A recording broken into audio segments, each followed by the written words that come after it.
In a bustling neighborhood of Lagos, amidst the noise and the endless stream of people, there lived a young man named Chike. He was a man of modest means, but with a heart full of ambition and a spirit that life's challenges had hardened.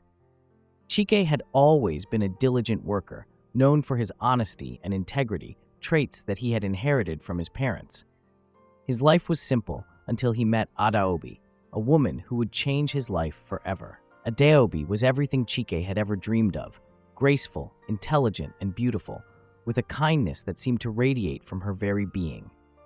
They met on a warm afternoon, a chance encounter that felt more like destiny. Adaobi was the daughter of a prominent family in southeastern Nigeria, and though their backgrounds were different, the connection between them was undeniable. It wasn't long before Chike found himself deeply in love with her, and to his great joy, she felt the same.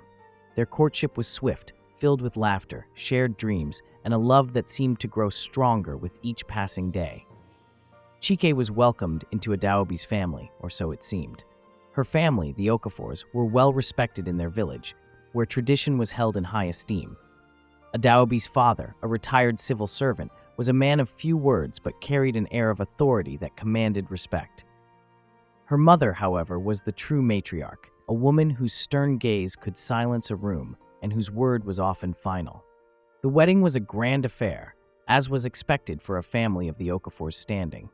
The entire village was in attendance, and Chike, though somewhat overwhelmed, was proud to be marrying the woman he loved. He believed that in Adaobi he had found not just a wife but a true partner, someone who would stand by him through thick and thin. But as the old saying goes, not all that glitters is gold. After the wedding, Chike moved into the Okafor family compound, a sprawling estate that had been in the family for generations. The house was impressive, with tall walls adorned with ancestral portraits and courtyards shaded by towering trees. It was a place steeped in history and tradition, and Chike, though initially uneasy, was determined to make it his home. At first, life in the compound seemed pleasant enough. The family appeared welcoming, and Chike did his best to fit in, eager to prove himself worthy of their daughter. But it wasn't long before the cracks began to show. The warmth that had greeted him soon began to fade, replaced by a subtle tension that Chike couldn't quite put his finger on. It started with small things, comments about how he wasn't contributing enough, despite his best efforts to support his new family. Adaobi's mother, especially, seemed to find fault in everything he did, making pointed remarks about his background and questioning his capabilities as a husband. Chike, wanting to keep the peace, brushed off these early signs of trouble. He told himself it was just the stress of adapting to married life and a new environment. But as time went on, the demands grew more intense and the criticisms more frequent. Adaobi's family had certain expectations, ones that seemed impossible to meet. They wanted him to conform to their every tradition without question, to mold himself into the perfect son-in-law by their standards. No matter how hard Chike tried, it was never enough. Adaobi, once his closest confidant and the love of his life, began to change. She became distant, her warmth replaced by a coldness that Chike had never known from her before. She often sided with her family during disagreements, urging Chike to understand their perspective, even when it meant sacrificing his own. The bond that had once been so strong began to unravel, slowly but surely. As the days turned into months, Chike started to feel like an outsider in his marriage. The family's subtle disapproval turned into open criticism, and it wasn't long before Chike discovered that his privacy was being invaded. He began noticing things out of place in the bedroom, drawers left slightly open, important documents missing, and conversations with Adaobi somehow making their way back to her family. One evening, he caught Adaobi's younger sister going through his personal belongings. When he confronted her, she laughed it off, but Chike knew there was more to it than she let on. It wasn't just the invasion of privacy that troubled him. There was a growing sense that he was being judged and tested by the family at every turn. When Chike finally confronted Adaobi's family about their behavior, they turned the situation against him. They accused him of bringing discord into their home and of being ungrateful and disruptive. Her mother, in particular, was merciless, accusing him of being a bad influence on Adaobi and claiming that he was tearing their family apart. Through all this, Adaobi remained silent, her allegiance clearly with her family. Chike found himself more isolated than ever, with no one to turn to.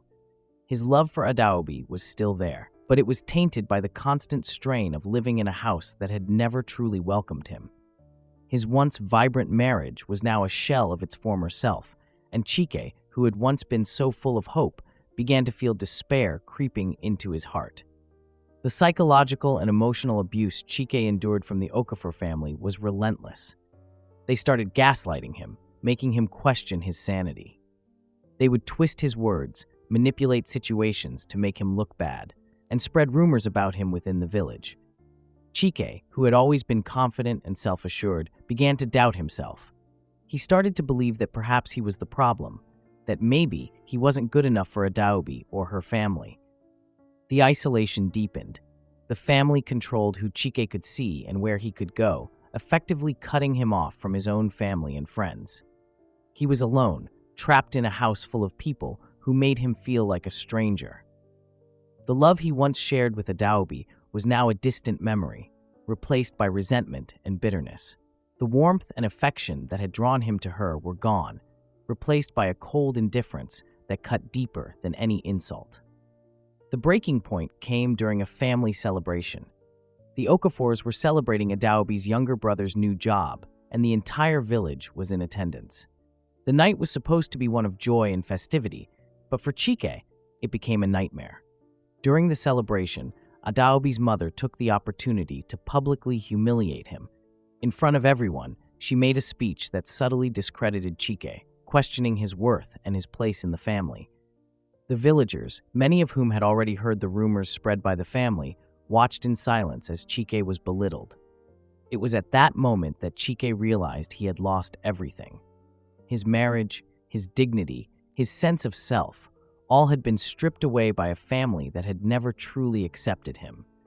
The love that had once been his refuge had become his prison, and Chike knew that if he stayed any longer, he would lose himself entirely. The next morning, with a heavy heart, Chike packed his bags and left the Okafor compound. He walked away from the house that had never been a home to him, from a marriage that had become a battleground, and from a woman he had once loved more than life itself. As he walked down the road leading away from the compound, Chike felt a mix of emotions: grief for what he had lost, anger at the injustice he had endured, but also a profound sense of relief. He was free from the toxic environment that had nearly destroyed him.